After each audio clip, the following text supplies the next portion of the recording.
Hey guys, we are live doing the Lenne Estate Instagram, and you're getting terrible camera work of my head. This is Eric. I'm the tasting room manager at Lenne, and joining me tonight is my lovely co-host. Hi! Sapna, practicing very careful social distancing here. Right. As we mentioned, we're just going to kill time for a minute here at the start while people join in. See all the join-ins? They say hi and stuff. Hey guys! So we have a few lovely wines tonight. We're going to taste a couple of different Lenne wines, and we are going to talk about tasting room stuff a little bit. I know the last few weeks we've had Steve, and he's obviously Mr. Winemaker, and he knows all the details about everything with the clones and the bottling production, everything like that. But we certainly cover that in the tasting room as well, but we also talk about just how you going. How's your day been? What's fun to taste wine? Sapna even did her hair. Look, she put makeup on and everything. Yes, I know. It's been a challenge. So first up, Sapna, have a little sip of this. This was the wine we tried last time that Steve was kind enough to give me. This is a bottle of 09 Eleanor's, which is, I think you were in junior high school in 2009. I was graduating high school, thank you. And so what we're going to show you guys a little bit, I'm going to give her the camera here. Take the camera, my dear. Mm-hmm. So just look at focus on the, so one of the things we have a lot, you can hit the switch around button so you can actually see what you're doing. Let's see. So people ask a lot, bottom right, switch around thingy, and then just point it from the back. There's the dog co-star. Perfection. So as you guys know, Instagram Live is very casual, so we are doing casual things. So people ask about the bottles a lot. The glasses, the bottles, the style. So this is your Oregon Pinot Noir glass. Hopefully most of you guys have a bundle of these at home. It does, we think, make the wine taste better, make the experience better. We're not going to show you the trick tonight. People are always happy to see you can put an entire bottle of wine into one of these glasses. You can see it's about the same width as the bottle. So, there's not a whole lot of wine up in this part. It's mostly down here. And we have a little, punt in the bottom of this thing as well. So yeah, a whole bottle of wine will fit to about right here, 750 milliliters. And that's not the recommended serving size, but during the quarantine, we all have to... if you say you have a glass of wine, I mean, it gives you a good... So one of the things you see people doing a lot is the swirling thing. And if you swirl these glasses, if you go back and forth, it'll slosh weirdly. If you go a nice circular motion, you can literally go as fast as you want, he said, hopefully, without spilling wine on your friend's carpet. So that's one of the cool things we do, and that really helps to... Then you can, I don't know if you can see this in the video here, but you get those tiers or arches or legs. You can see it, yeah. It's beautiful. Those are something you get in dry wines made from ripe grapes. You do not get... Basically, it's caused by the glycerin or the glycol that correlates to the sugar content at harvest. So if you get a glass of champagne or even like an early picked rosé and give it a swirl, you will see no legs or tiers or arches or very little, because even though these are the same same sugar percent as bottled wines, they didn't have a lot of sugar when they were harvested. So that's where that creaminess, and that's partially why rich, darker wines, especially late harvest wines, have that really rich, dense, kind of creamier mouthfeel to them. So the smelling thing we do a lot about. One of the benefits of an Oregon Pinot Noir glass, it has this little curve at the top. A typical, like a Chardonnay glass or a Cab glass is more of a straight shot. It doesn't have this extra curve and then the curve at the top. These are almost like a brandy snifter in a way. And by the way, I'm holding it in the way you shouldn't hold it. When you see the pros, we hold it down here someplace or like this, purely because your hands will warm up the wine if you're holding it like this. If you put your big meat hand on here like this, it'll warm the glass up a little bit. So we recommend you hold it down here a little bit. And people who do this a lot get in a habit of swirling perpetually, much like my first dates. Perpetual swirling and it never gets anywhere. Sorry, I'm having a flashback. Someday you'll be out of the virus, right? No, you're not. Anyway, as you swirl this around, it creates more of the arches and tiers. And what you're doing is you are aerosoling. You're basically kind of vaporizing a small amount of the liquid as you do this. And that's what you smell. That's what you get the aromatics flowing around in it. If you have a wines that don't have a lot of aroma, people use terms like shy or backwards or kind of delicate. What you can do is you actually put your hand over the top and then you give it a swirl, and as soon as you finish swirling, you really get a much stronger, richer concentration of flavors and smells because you're kind of holding in the little particles. I'm loving these comments. Getting some comments? If there's any good questions, feel free. We're happy to answer those now. No, it's great. And Karen Simon, yes, Dakota's here, and yeah, you're right. Some things do never change. And if you guys, of course, have any questions or comments at home, please fire away. If you have a glass of Lenne wine open, you want to tell us what year or what, yes, what please. You have or anything. I'm forcing Sapna to be a videographer and not a drinker here, but that will change, I promise. So when you first get the scent, you get a really nice aromatic. You kind of put your nose right at the edge of it. I mean, you can put your whole face in there if you want to. If you have some Cyrano de Bergerac kind of nose, it might be an issue. But I tell this joke in the tasting. I mentioned first dates a minute ago. I had a first date maybe 3 or 4 years ago before I worked at Lenne. Last time I had a date, actually. It's been a while. No, I'm kidding. But we were tasting wine. We got our first glass in a restaurant, and I was doing this whole thing, and kind of enjoying it. And she's like, I don't like to do that. I think it looks silly. And I'm like, check, please. Yeah, right. Next. That was probably not a great sign when you're on a date with a wine person, and you're like, I don't like. She's like doing this. She's like, I'm like, you look actually worse doing that. If you're gonna do it. Dive in. You don't put 1 foot out of the plane. You jump out with the parachute. Oh gosh, don't give up too quickly, though, right? So, different aromatics, another little trick you can do. When you put your nose down here versus up high, you get, obviously, heavier phenolic compounds stay down low. The lighter, more aerosol compounds go up high. So you tend to get the earthier, darker, heavier fruit notes down here, and up higher you get more delicate, light, like delicate, earthiness, a little bit of smokiness, just not as much of the kind of pungency and full-bodied notes. And of course, we're tasting an 09 here, which is... Steve talked about this wine a lot last year. Hot year in 09, but obviously this is 10 years out. So this is kind of getting to the, Steve usually says 6 to 10 years is what he recommends for Lenne wines. Barrett bottle aging. You've heard this a million times in the tasting room, Sapna. Mm-hmm. And we get a lot of customers who are like, yeah, we're going to drink this tonight. But if you do give them time, they will age and show some different complexity and nuance and such. And Steve was saying last week the 09 is not one of his favorite years. He likes the more cooler years and moderate years have a little more complexity, a little more nuance usually. Hot years are a little bit showier. They're a little bit bolder fruit, bigger vibes. They might be great when they're young, but they tend to not have quite as much complexity long term. So I think the 09 is great myself personally. I love it. Perhaps we have less complexity and nuance than Sapna. I'm going to sip on it right now. But anyway, yes. So this one is, I mean, you can almost tell, you can tell with the color even a little bit in the sun. It's almost a caramel color. It's not a big purpley. The next one we're going to pour you is at the outside of this bowl. I mean, it's going to be much darker and more purple in color. You want to just chug that down and pour you the next one? I'm kidding. We have a lovely, one of our real perks at Lenne, tasting room information here behind the scenes. Steve does a couple of awesome staff parties twice a year. Typically the 3rd of July, who knows this year, and then we have them right before Christmas time. And Sapna is still legendary for the pours she was doing at the Christmas party 2 years ago. We were like, these are rare. I took a little sip, and we're doing these pours, and we look over, and she's got a glass of about I couldn't help it, to be fair. I mean...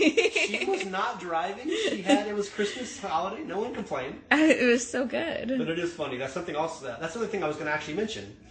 So tasting room etiquette, tasting room 101, that's kind of stuff we were going to go into a little bit. Sapna has worked at 3 tasting rooms now. You're working part-time at a place in the Pearl. I do. Battle Creek Cellars. It's in the Pearl on 13th and Lovejoy. And then I used to work at Hawksview Cellars and now at Lenne. Hawksview, much bigger, more wine bar kind of style. And that's one of the things we talk about. Nothing wrong. I'm not saying it's a bad thing. It's just, you get certain places have much, much higher traffic flow.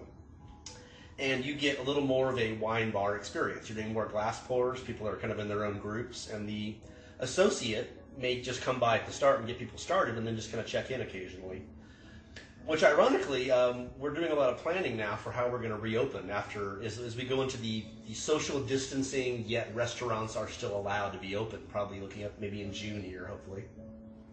We will probably have to minimize our contact a little bit with customers because we don't want to be slobbering over your glass or anything. We'll be wearing masks, of course. We'll be very careful about everything. But perhaps plastic cups or something. We'll probably give you the whole flight right at the start. Probably give you 4 or 5 glasses at once. Just because each extra time we come back and we're pouring, we feel like that might be a little more... Honestly, it's more for you guys to feel comfortable than we think we can be perfectly sanitary with that stuff. We're just going to make customers, make it a little bit easier that way. And usually we come back every pour, every 5 or 10 minutes, and we pour you the next wine and talk a little bit about that wine. But that may have to be changed or modified a little bit for a while. But one thing that we have at the winery, one reason I would have Sapna take part in this, aside from the fact that we're friends and we hang out sometimes, is that, and I build her things for her house. It's true. We just built a pergola. I gotta tell you guys. The pergola and the cover later. If you ever need anything Don't be carried away. built for your backyard. I had an amazing wine rack I bet. I would build a wine rack for somebody on commission. Tell them how amazing the wine rack was. The wine rack is pretty amazing. And of course it's now not here, it's for her house, not my house. Yeah. Anyway, any questions coming in, by the way? Anybody having any wine cups? Or No, people are just you waving. can always scroll back up and down to see questions, too. Somebody say something. Say hello. Yeah, they're just amazed and dazzled. Everything's just emojis right now. Yeah, that's when I first joined it. It's automatic. So, the tasting room, the general concept with tasting rooms, people are often visiting us. I'm assuming most people watching this are turning it off right now. I mean, hello. Thank you most for people this. watching this are familiar with Oregon Pinots and Lenne Estate. I would say that in the summer we're looking at 3/4 to 2/3 of our visitors are out of state, and many of them have been to Napa, Sonoma, other places like that. Hello. Washington State, even in Southern Oregon, where they have a lot of different. Cheers, types guys. of wine. So people come in and they're used to, if you're doing a tasting in Walla Walla or Napa or Sonoma or something, you're probably getting a white wine to start with. Sure, we can repeat. We have a question from Julia, Eric. So Julia would like you to repeat what we're drinking right now. So let's start with that question. So you can also, if you want, you can actually type in messages in response. But Julia, this is the wine that we're drinking right now. It's the 2009 Eleanor's. We started off with an older wine here. Sapna had never gotten to try this wine probably, and I had this have not. from Steve, so it's fun to try an older one and something softer and more delicate. Mm-hmm. We have a couple of 2016s there, and I also brought a Cabernet Sauvignon, a real classic Napa Sonoma style cab. We're going to kind of compare the different flavors as we go through here. And also show sort of the bottle opening techniques and such. I should also mention briefly, you guys, if you see the URL we had and the sample image for this, it's just lenneestate.com/virtual tastings. I am archiving these videos on YouTube. You can always watch them later on. And I think it's Tremenda Lewis. These are the wines that we're tasting. So the 2009 Eleanor's, which you probably won't have in your cellar, but you might have the 16 Lenne and then the 16 South Slope. Those are the ones. So if you have those in your cellar, then please join in for sure. So one thing people ask a lot, can you show the top of this? We have, Absolutely. Lenne does these things with, we put these little wax caps. Typically bottles look like this. They have this is called I forget what the term is called. It's aluminum foil sheath basically. They're called a capsule, and these are a little bit loose when you get them on the bottling line. There's a little heat thing that shrinks it on here. So typically you cannot pull these up. If they're a little bit loose, you can actually just kind of wiggle it right off like this. People sometimes do a lot of work with damn near losing a thumb with the blade on this thing, cutting around, and sometimes you can just wiggle it right off like that. So the Lenne ones have this little wax cap on them though. So you see this in the tasting room. You just power through it. It's always funny when I take a Lenne bottle. I take a bottle of this to dinner if I'm on a date, and you give it to the waiter, and they're like, "Why can't I find the cork of your bottle?" So you just kind of push it down on this and give it a little bit of a push to get through the wax cap. And once you're through, you just pull the cork out regularly. You can just grip right through it. So once you get there, you just power through it, and then you just pull the wax cap off separately. And Steve mentioned this, I think, last week. Someone asked. These are just aesthetic. It's a terrible can opener. These are just aesthetic. Why not? There's no... Oh, by the way, I would recommend when you get to the top, use your hand and pull it like that. I see people sometimes like they're trying to become the king of all England with these things and do this huge yank. I have had occasionally a vacuum in a bottle of wine, and it will go boosh, and you will get a shoot of wine across things. So I tend to be a little bit careful and wiggle it out. But that's up to you. That's what she said. So when you pull the top off, it's just easy enough. And it's a regular bottle of wine. You have the cork here. And this is a little bit of the 2016 Lenne Estate. Dakota says hi to everybody. She says hi, guys. Dakota stares in. I'm just a little wine dog. So here's the one I just poured. You can see the color difference.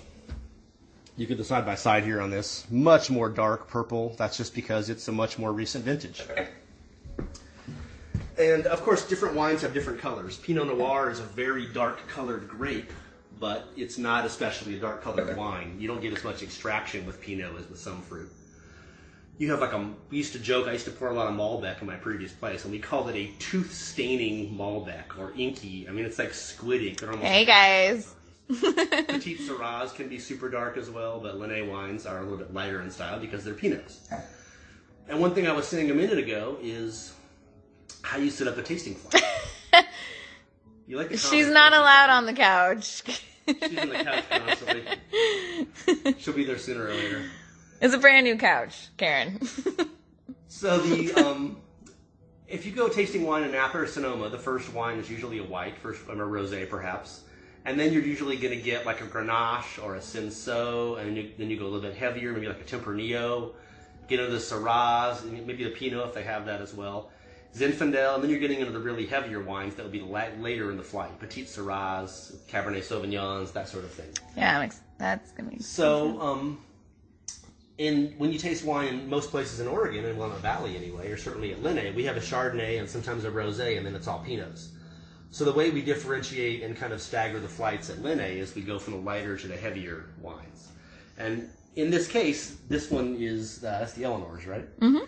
That would be one of our lighter, more fruity wines. Obviously, the differentiating factor now is that this wine is 10 years old. So, as we said, Sapna was in elementary school when that wine was first released.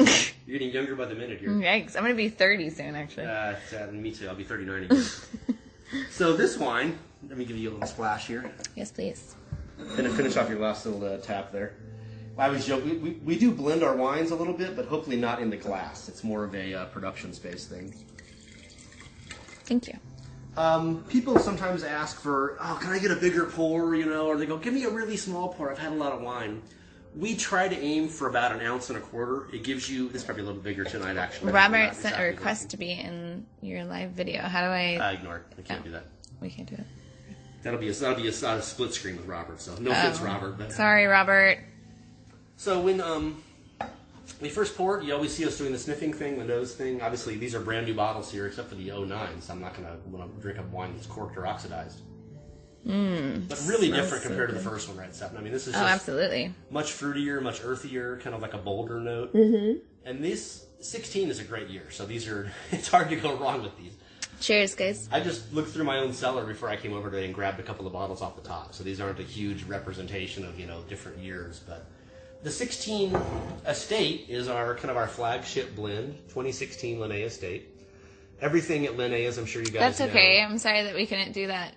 Welcome, Robert. Everything we do is 100% estate-grown fruit at Lenne. It's all from our own vineyard, and Steve discusses this a lot, including last week. There's really no difference in the production styles.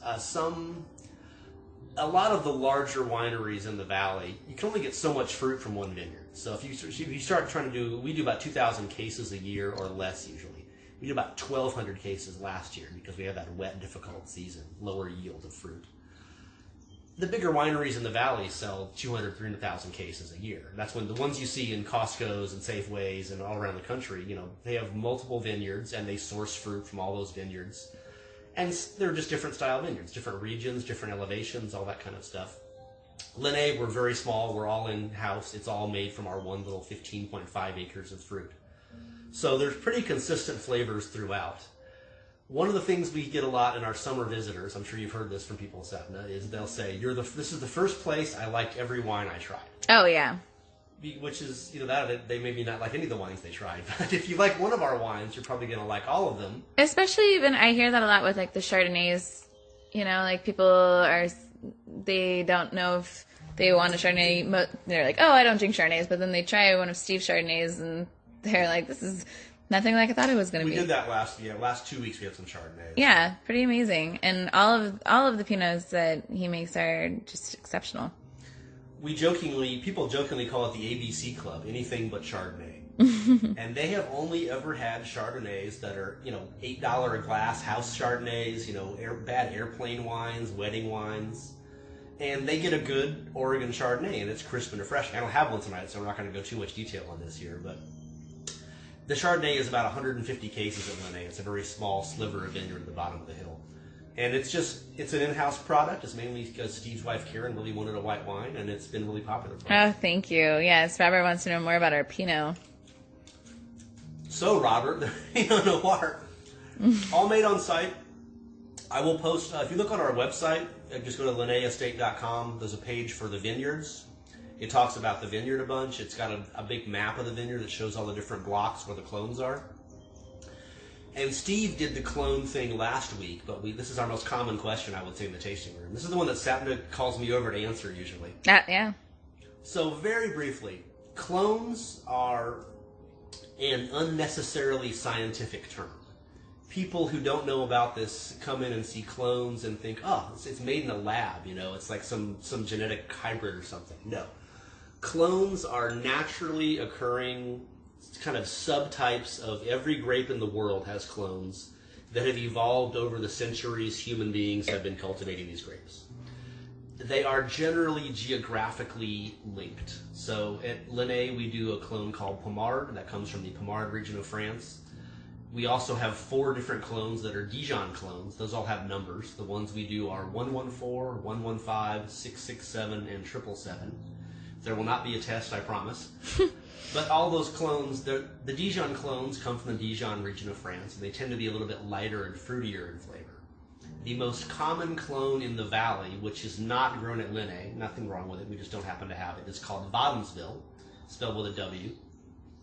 Good friend of mine married a Hungarian, and he always says his V's like W's. So she always teases him and goes, what was that village you grew up in? He goes, it was not a village, it was a village. He goes, no, it was a village.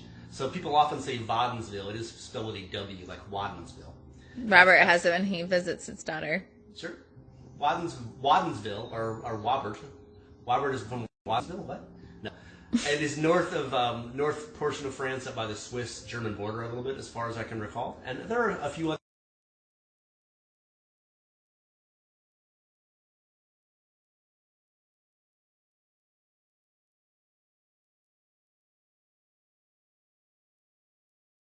they got them in France, so there's actually not exactly known where they came from. If you went and genotyped every Pinot Noir vine in France, you could probably figure out exactly which vineyards are where and how they've spread. But it's generally a little bit mixed together. So the reason you have different clones is that they have a little bit different flavor notes. More fruity, more earthy, more silky, more red fruit, more black fruit. And of course the vineyards make a big difference as well. The Pommard at Lenne will not taste like the Pommard from Dundee Hills Vineyard or, Eola Amity Vineyard or other locations. And of course the winemaking makes a difference. So there's a lot of variables and factors, but generally speaking the different clones have a little bit different flavor notes. And we combine them in Pinot Noir because we don't tend to blend Pinot with other types of grapes. If you go to Napa or Sonoma and get, like we have here, get a bottle of Cab, it's generally going to be 80%, 75% Cab and have the rest of it with some Merlot or Malbec or Cab Franc. Other fruits, partially economic. Those fruits don't sell for as much as Cab, so if you can put 10% of those into your $100 Cab, it's better than having it in a $50 Merlot. But mainly it's for flavor notes. Those other grapes types are a little bit fruitier or smokier or smoother or softer or whatever, and when you combine them, you get a mixture of those flavors. Pinot Noir doesn't do well with blending. It's very strictly limited. In this region, we're limited to, it has to be 95% Pinot Noir to call it Pinot, or 100%. All the premium wineries in the valley are.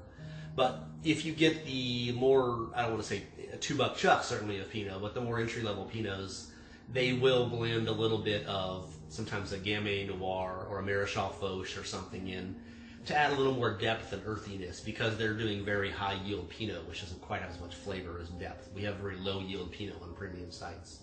So it gets you richer flavors, but also a lot less. Typically at Lenne, we get about 2,000 cases, I mentioned, less than that some years. About 2.5 tons an acre is our yield usually. I don't want to go through the whole math of how many tons of fruit yields to how many gallons of wine, yields to how many barrels to bottles, but we have some charge for that in the tasting room. I'll post one of those actually on Instagram at some point. But we get very low yield, and that gives us richer, more concentrated flavors, but also a lot less fruit. So the reason you don't see $2 chuck Pinot Noirs... We have a question. What's the cheapest Oregon Pinot you ever seen? 12 maybe? Probably 12. And you can get $3 Pinots in California that are terrible. But anyway, what's the question? Yeah. So we have a question here, not to interrupt you, Eric, but Jamanda Lewis is asking, so for the 2016 Sad Jack, I love that, the 777, what is the closest that she could find in her cellar? So how does it compare? What is the closest thing to 777 Sad Jack? So, 2016 Sad Jack? Yeah, I'm pretty sure. If you have any 16 Kill Hill, that would probably be a little bit similar. Mm-hmm. Also, very small production, unfortunately. Yeah, there's not a lot of it. The 17 Sad Jack, we have quite a bit of it, but it's not going to have quite the depth and earthiness. As the 16? Yeah, it's still 16, we only made 2 barrels of it. Yeah. Brief math, a barrel of wine is a 60-gallon barrel is the standard size. That makes about 300 bottles of wine. Mm-hmm. So when you see smaller productions, well, you probably can't even tell with the camera there, but this is 588 bottles. So that was 2 barrels of the 114 that yielded roughly 300 bottles a barrel. So we only made 2 barrels of the 777 Sad Jack in 16, which is only 600 bottles. Yeah. And our wine club and our sales are a lot bigger today than they were back in 09. So we basically, the Sad Jack 16, I don't think was ever actually available for retail. It was entirely wine club wine. You guys should all join the wine club if you haven't already. Do it when Sapna's working. You should, and then come see me on Sundays, and you can see Dakota. This little girl comes out there too. The other question was, Eric, how long have you been working at Lenne? Just over 2.5 years. I started there. I was hired in the summer of 17, August-ish. But Steve said, I can't have you start until right after harvest because I'm so busy with harvest. So I started there. I had the job for 2 months, but I was still working at their winery at that time. But I started at something like the 15th of October, right after the harvest year. And harvest, of course, varies year to year. So. Yeah, go ahead. No, go ahead. That's one of the fun things at Lenne, as you certainly know working there. It's really a small crew. And Steve was a one-man band for years and years. He was, the reason I was hired, really, I didn't replace anybody. It was a newly created position. And Steve's wife, Karen, was sort of the voice of reason around there. And she just kept saying, Steve, the accent comes out when she yells at her husband. The accent? I love Karen. I'm terrible with the accent. Karen's awesome. She is such a beautiful human. Karen's dad, by the way, that's his face you see on the bottles. Her dad's name was Leonard. He went by Lenny to his friends. Lenny with a Y. Lenny's sounds like a place you go to get a Philly cheesesteak. So we gave his name a little je ne sais quoi, a little Chez Target, Jean-Claude Pinet. No, those are bad names. Basically made it from Lenny to Lenne, and that's the name, and that's his gorgeous profile on the bottles. Hey, welcome. Anyway, Karen grew up in London near where Lenny lived his whole life, and she's a little bit of English accent, which doesn't come out. You don't notice it when you talk to her generally, unless she's on the phone with her mom, I've been told, or when she yells at her husband, Steve.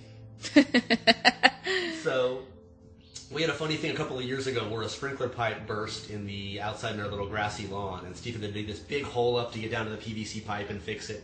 And he left this hole about as big as Dakota, about this deep and this huge. She's just napping. Sod. Look at her face. And I got there early one Saturday morning before opening, and Karen's in the tasting room, and she goes, Eric, come and see what my idiot husband did to our lawn. That was my terrible accent. But the accent comes out when she yells at her. She was joking, but it was funny, this huge hole. And it got fixed over, and it was great. But Karen kept saying, Steve, you are the tasting room manager, the wine club manager, the vineyard manager, the winemaker, the event coordinator, et cetera, the DTC manager, the PR person, the website person. You need to get someone to help you out with this stuff. You need someone who can handle a lot of different stuff and wise woman focus on the wine. Karen's the voice of Santa. She's very smart. Anyway, yeah, so that was, Karen actually was kind of, I interviewed with Karen twice if I ever met Steve. So Karen was kind of the one who was the first line of defense. Yeah. And there were several people, and they initially posted the job looking for 20 hours a week for part-time tasting room manager. And I basically looked over the website and looked over what they were doing and talked to Karen in the first interview and said, you need somebody full-time, here's all the stuff you could be doing that you're not doing. And I think maybe that's why she liked me, because I had a little more ambition for some. Anyway, that's kind of what's become now, and I kind of run the front of the house. I do the hiring of our amazing staff. Yes, he hired me. I hired Dakota. And I came along with her for the ride. It's a wonderful place to work. I feel very fortunate. And we really hope we can welcome you guys again there pretty soon. Yeah, I hope so. I can't wait.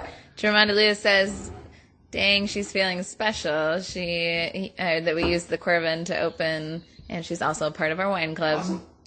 So speaking of the Corvin, we're going to probably have this bottle with dinner here at some point with Sapna and her lovely boyfriend Brian going to be joining us. Yes. Although we're having tacos, so maybe not. But, yeah, I don't know. Well, it'll still be good. So I showed you guys the little wax cap before here. Whenever we sweep at the tasting room all the time, of course, we always find about 50 of these. They just sort of get everywhere. Like I know, they look like buttons. So you have to use the Corvin, this black thing here is a needle that goes through the cork of the bottle. You've got to take off the wax cap first. Mm-hmm. So often you break the cork a little bit in the process. It's not surely penetrating it, but just enough to get a little opening there. I'll show you how hard this is to do. You can do it with one finger. Okay, 2 fingers. I love the Corvin, by the way. So this is a brand new bottle of the... Everyone should have a Corvin. 16... I don't remember the bottle. I did. Okay, well, I poured us the South Slip earlier. This is the Estate. Math is hard. So this does nothing until I push this trigger, which puts air from a little gas capsule here, argon gas, into the bottle, and that causes the wine to come out. You get as much wine out as you put gas in. Hi, welcome. So we've been using the Corvins on these virtual tastings because we're not opening a brand new bottle just for me and Steve every time we're doing a tasting, although that would not be a bad thing. I got the Eleanor's last week from that. And you get about that much out. When you're done, you pull out the Corvin, you give it a little burp to clear the line out, and it's just like a brand new bottle. I could do a Chardonnay with this. I could do a Rosé right now. It's such a tight fit on the cork that it takes any wine off the outside. So you can actually, as long as you gas the line, you have no change in what's in there. So, because Eric can't read labels, we're switching wine sequence here. The first one I poured you, I said was the Estate. It was actually the South Slope Select. I thought it was really creamy, actually. I'm like, wow, this is really creamy for the 16. So these are 2 of our larger production wines. The Estate wine is a blend of all 5 clones, always about 1/2 Pommard. Pommard is the darker, richer, heavier of our wines. South Slope Select is a little more premium wine for us, and it is usually just a 2-clone blend. It's generally just 115 and Pommard. And Steve talked about this wine a lot last week. It's one of his favorite. Those are his 2 favorite clones to blend together. And just tying back to what I said about the tasting flight earlier, we're only doing Pinots at Lenne, but we do go from lighter to heavier Pinots during the flight. And typically on our flight, that means less Pommard to more Pommard. Pommard is our heavier, darker version. So as Sapna certainly knows, we usually have the Cairns is the last wine in the flight, or else the South Slope is the last wine in the flight. And then like the Eleanors, the Jills, the other ones are a little bit lighter in style. Absolutely. And it varies, And then, but to cut you off, Eric, but KF8833 would like to know that does that not change the wine at all? With the Corvin, or? I'm not exactly sure. The Corvin, do you have a specific question? So once you use the Corvin, the cork seals up completely. So the whole point of it is that it doesn't affect the wine. You're putting in argon gas, which is non-oxidizing. Some bars and restaurants, when we still have bars and restaurants again, have those little tap systems, and they have CO2, like what you run like Coca-Cola is run with CO2. That will get you maybe a week if it keeps it pressurized, but it is obviously putting oxygen in. CO2 is carbon dioxide. This is argon, so argon gas is actually non-reactive completely. So I have had bottles at home that were sideways like this that were half empty. I've had bottles for over 2 years that I could not tell the difference between a brand new bottle. So I agree. If it gets down to here, maybe it's probably not going to Sure, of course. But generally, if you do a little pour, the benefit of the Corvin device, we're a retailer, by the way, discounts apply, is that it enables you to make your whole cellar like a vending machine. So you can just have a little glass of this, a little glass of that. For me, I agree, because like Brian doesn't really drink wine, so it's nice if I come home and I just want to have like a glass of wine and I don't want to open the bottle. Or if you have a cellar, if you can keep wine around long enough, right, then you can taste it to see if it's good, you know. Sure. One other thing I was going to mention tonight, snacks. Pinot Noir is... You're welcome. Interesting wine to snack with. Absolutely, yeah. I think any other questions, totally. Yeah, please fire away, guys. Any specific stuff. What do you snack with Pinot? What is your favorite thing, Sapna? Ooh, cheese. Well, I mean, certainly cheese. Duh. Actually. Okay, talk for 5 seconds. I think probably. What? I'm just gonna flip this around, otherwise I feel weird. Hello. I don't know. With my Pinots, I really enjoy cheese. I do, but also like meat. I don't eat beef, but I do really enjoy lamb with my Pinots. I think it's so good. Olives, chocolate, just amazing. No, the Corvin doesn't work with champagne because you need it to be it punch. It's too pressurized. Yeah. Champagne would explode. It would not work, unfortunately. I've got some bacon out, and as you can see, so close to me. Dakota is very aware of the fact that I've gotten bacon out. Oh gosh, how do I flip this around now? It's a little thing. Mushrooms. I think mushrooms would be really good with Pinot for sure. But definitely the South Slope. I love our South Slope. I love having it with chocolate. I think it's just excellent. And salmon, yeah, absolutely. With our Pinot, for sure. With salmon, I would think that like the 2015 would be really good with it. We'll switch back for a second. Here we go. I'm flipping you around. Oh, I flipped you. So we're going to let Sapna try a sip of wine here. I'll hold the camera for a minute. The Corvin, would not work for champagne, and you need natural corks as well. It doesn't. Yeah. It will go through the synthetic corks, but the synthetic corks will not reseal around the puncture wound. So it's going to kind of defeat the whole purpose. You're going to hide that. You're teasing her. Have some bacon. So I have a little. I brought some bacon a couple days ago. Just nothing special. Just a little thicker cut type. Charcuterie is a common tasting room thing. Obviously, someone says Dakota should not have any bacon. That's Karen. That's our associate who's a vet also. So. She wasn't feeling good the other day, Karen. It was not good. She's on a wet food diet only now. So I mentioned the snacks with Pinot. Other kinds of grapes, other kinds of wine, I think vary more than Pinot does in some ways. I think I love popcorn with some snacks. A lot of easy snacks, like potato chips or nuts or something like that, have a flavor that adds to it. Mm-hmm. So I think that pistachios are a pretty good nut to do with Pinot. I love cashews, pecans, almonds, peanuts. Those have a lot of flavor that they're great with beer or something like that. But I don't think they go as well with wine, personally. Yeah. Here's Dakota, by the way, trying to get after the bacon. I know, it's teasing her. It's not nice. Hide it away. Eat it or something. So bacon is, we do charcuterie a lot in the tasting room. Poor Dakota, she's just so ready for this. So mean. No, out.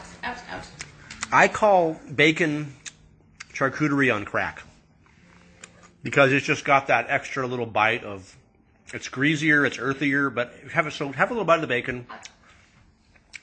Dakota's pretty certain. This is the problem with me having given Dakota many handoffs over the years. And the couch was so low to her level. So the food pairing thing is fun. So try a sip of the wine. Yes.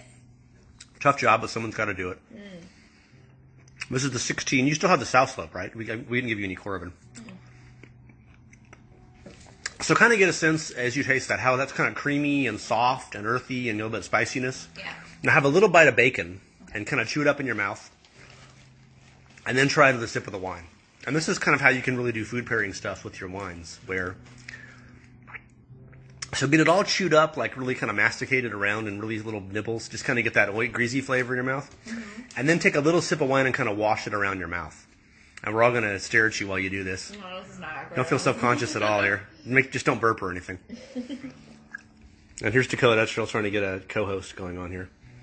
You feel how much burst of flavor you get with that now? 100%, yeah. I'd say more than 100%. It's like 1,000%. Yeah.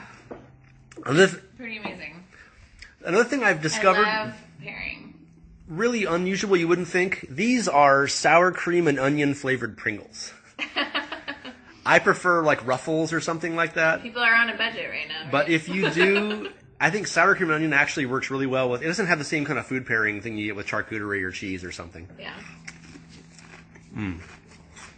But something about that sour cream and onion flavor really kind of matches, almost like it neutralizes the Pinot. And I wouldn't recommend this with like Zinfandel. Mm-hmm. It's really funny how different you get with different kinds of wines here. But you still have that South Slope, which has got a little more creamier and earthier to it. So, just to briefly get back to the clones thing for a second. Most types of grapes in the world are blended with other types of grapes. There are clones of every grape in the world. I had a lovely visitor a few months ago, well, probably middle of last year, came in one day, and she was working at a winery in Paso Robles, and they're best known for their Zinfandel. And she was tasting our clones and looking at the clone map and stuff. She goes, yeah, we have 3 different Zinfandels we do. We have 2 clones of Zinfandel on our property, and we do 3 Zins a year. We do 2 single clones and 1 half and half. And I could not tell you to save my life what Zinfandel clones are called. I have no idea.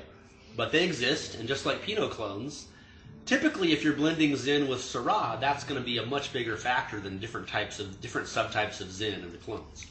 So if we blended Pinot with Cabernet Sauvignon, it wouldn't really matter what clone you use. The Cab would be such a bigger factor on the flavor.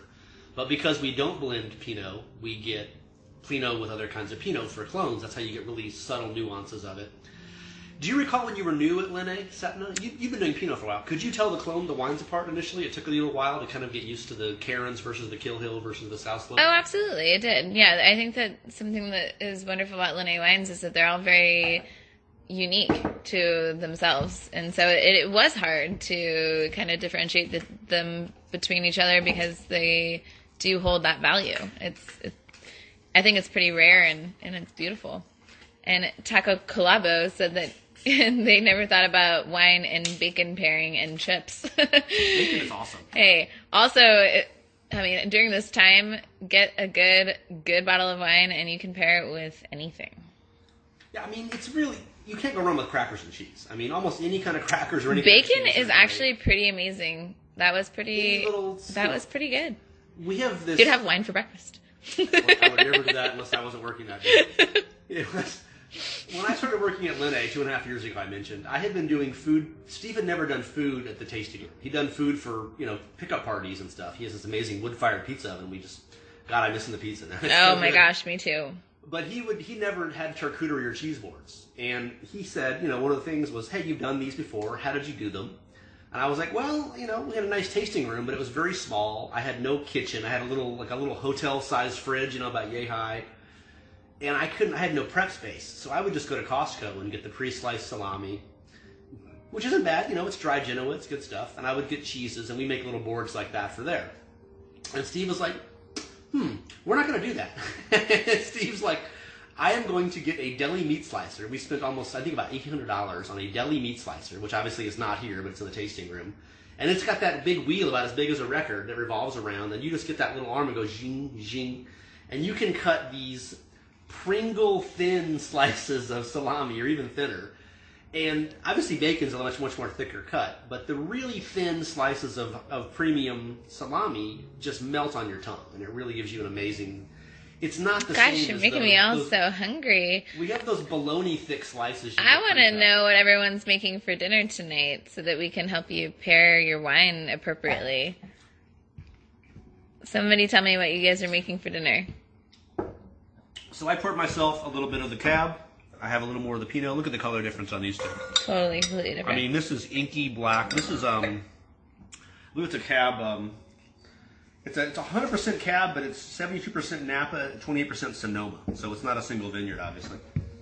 But I haven't tried this before. This is people who visit our tasting room probably heard the stories. My dad's a wine judge, wine reviewer, wine writer. Thank you. Wine writer. Fish tacos. What would you pair with fish tacos?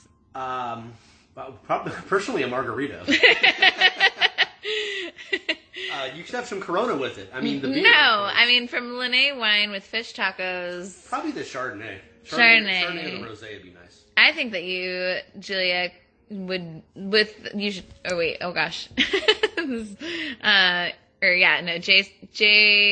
wine, fish tacos, Chardonnay for sure. Chicken fajitas. A lot of times, Julia's making chicken fajitas. The sauce is the factor. So we're actually making chicken fajitas ourselves here in a little while. Yeah, and I think that Out of Lenne wine, what would you... How spicy is the sauce?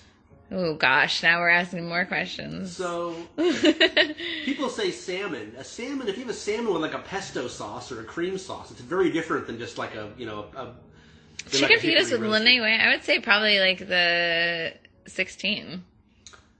Yeah, you need some more acidity with that. Yeah. You don't want to be... I would not have the 09 Eleanor's with fajitas. They'd be overpowered by that. Right, yeah. So, what about flank steak with chimichurri and roasted fingerling potatoes? That would be the Karens or the South Slope. When you're getting into there you go, Henry. The heavier, darker... One of the real benefits of Lenne Pinot That's this one. You can have... Wait, yeah. You can have Lenne, our bigger, bolder wines go with heavier foods. Yes, absolutely. A lot of Pinot is in that salmon, poultry, ham kind of range. If you get up into heavier stuff like steaks or pork, it's going to be a little bit overpowered. Mm-hmm. What about spicy Korean braised pork ribs? So that would probably be either Chardonnay or Karens again. There you go. You need to go lighter or heavier with that. I wouldn't have like the Jills with that. I love our Jills, but it's a little bit softer and fruitier. It would be kind of be lost in that big, heavy Korean sauce. I agree with that too. What about the calzone from Blondie's Pizza in Sun River? Anything. That's like saying, what's your best pizza with wine? All of them, right? What about shrimp carbonara? Oh, that sounds good. But the wine is already open. Well, Carbonara sauce is a little bit of a lighter. That would be probably anything. Some of the fruitier wines, maybe something like a Kill Harold or an Eleanor's, even like a Sad Jack. The acidity would kind of cut through it. We have a wider variety at Lenne. Obviously, we're not as wide a variety as like Tempranillo at a Cab. So, what about the smoked sausage, morel, mushrooms, potatoes, zucchini, and red pepper melody? That sounds amazing. I would say any of them. Can I come over for dinner? Can we bring Dakota? What? If you get a nice mid-palate food like that, any of our wines would be great with it. I mean, that's more about your personal preference. Do you want something fruitier or earthier? But they would all go nicely with that one, though. And Julie said it's not super spicy sauce for the chicken fajitas. So they still want to know. Well, what should she get from? Just Estate or even Lenne's would be great. Just a little more mid-palate, kind of across the board. Yeah, just like, yeah. You might not want to focus super specific on fruity versus earthy when you're doing a dish like that. If you were doing something really delicate, I would have a little bit different style. You know, if you were doing... My dad loves Mexican food, but he can't do any spice. So for me, I like spicy Mexican food. So that would be a little bit heavier, bolder flavors to cut through that. If you're going lighter and softer, you can kind of a little more options that way. Oh, look at Dakota. She's all giving up on the bacon now. Oh, honey bunny. She says I'm hungry too. Look at her face. Karen said no bacon, Dakota. She works on a vet, so she knows best. It's true. She's so pretty. Yeah, so, wow, really different style. I haven't even tried it. I only poured you Lenne too, so you can't try mine or we'll all die. Oh boy. Finish off your own. So a Cab. This is a nice. This is about 8. This was You're welcome. Enjoy, Julia. So this is a 2013 from a fairly premium, 14.6 alcohol. There's your first difference. You are not going to see a 14.6 Pinot Noir. So this is. I mentioned my dad's a wine judge, wine reviewer, writer. He gets probably 50 cases of wine a year, and we have other dogs showing up. Oh. You can say hi. So we have roommates now. This is Koba. He's going outside. We're doing an Instagram live thing. So this wine, a lot darker, earthier. It's a pretty balanced. It's a 2013. I used to be a huge fan of all kinds of big reds. I used to work for Walla Walla Winery, and I just liked the bigger, bolder Syrahs, Cabs, Merlots, Petit Verdots. As I've been doing Oregon Pinot for the last 3 years, I've really gotten, I think, a little more balance in my palate. And I like heavier wines with heavier foods and lighter wines with lighter foods. Just for sipping, I really have trouble getting away from Pinot. I feel like a Pinot whore now. I just it's all I want is just, it's so much more balanced and nuanced compared to bigger, earthier stuff.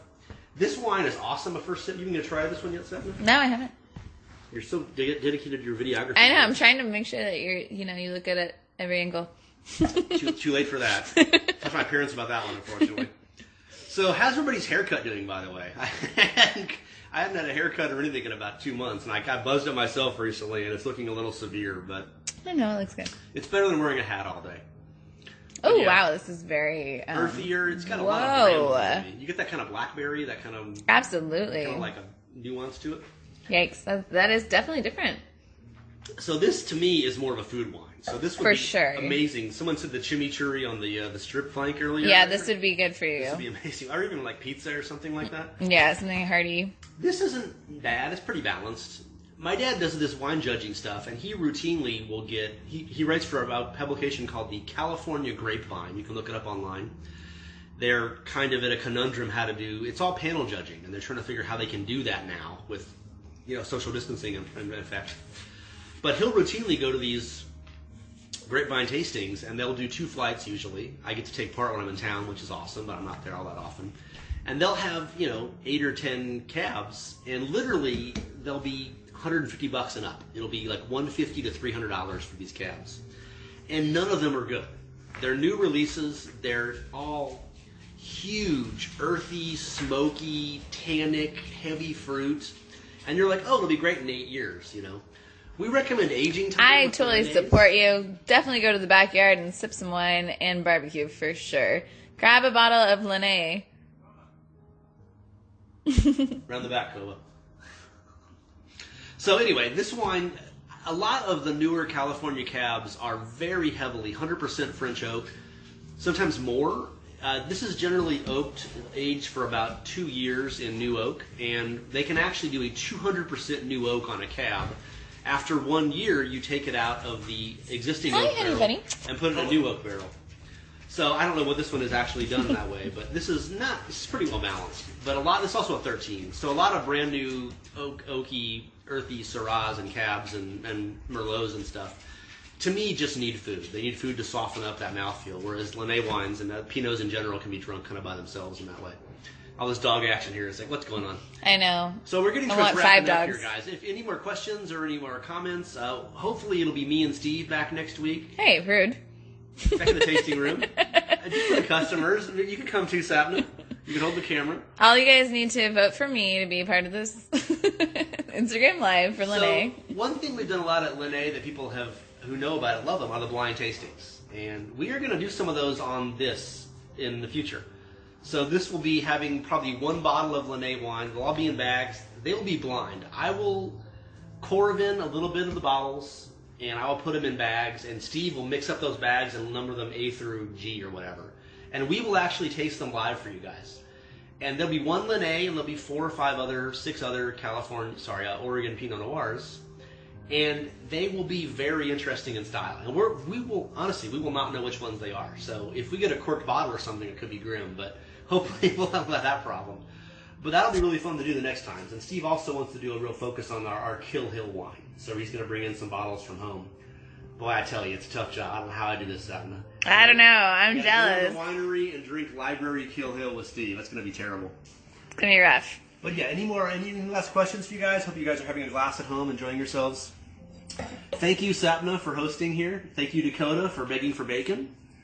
She's like, what? Is there bacon? What? I heard my name. And we're gonna make some chicken fajitas ourselves here in a minute. Hopefully, you guys are having some great dinners at home. Yes. Steve was Enjoy the sunshine, guys. for like 5 minutes today. Hey, it's gonna be a beautiful sunset. Steve wanted to be here. He's moving. They sold their house up in Vancouver a couple of months ago, and today was I think yesterday or today were their last days to move out. So this is the end of the month here, start of the month. So he was unable to be on the tasting tonight. He had to rush home and get all this stuff done, moving all their last of their property in the rain probably earlier. But he'll be available next week, and he and I will be going over the tasting. And Sapna will be just a fond memory in her fancy top. Any final words here, Sapna?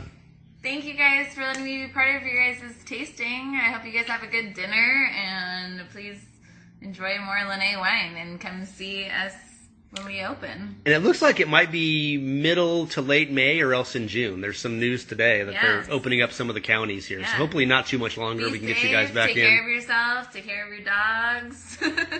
Drink some wine. And no bacon for the dogs. Dogs love bacon, Karen. What, are you working a vet or something? Go pet your ferret, Karen. Thank you guys. Cheers. We'll see you guys next time. And drive safely and enjoy your wines.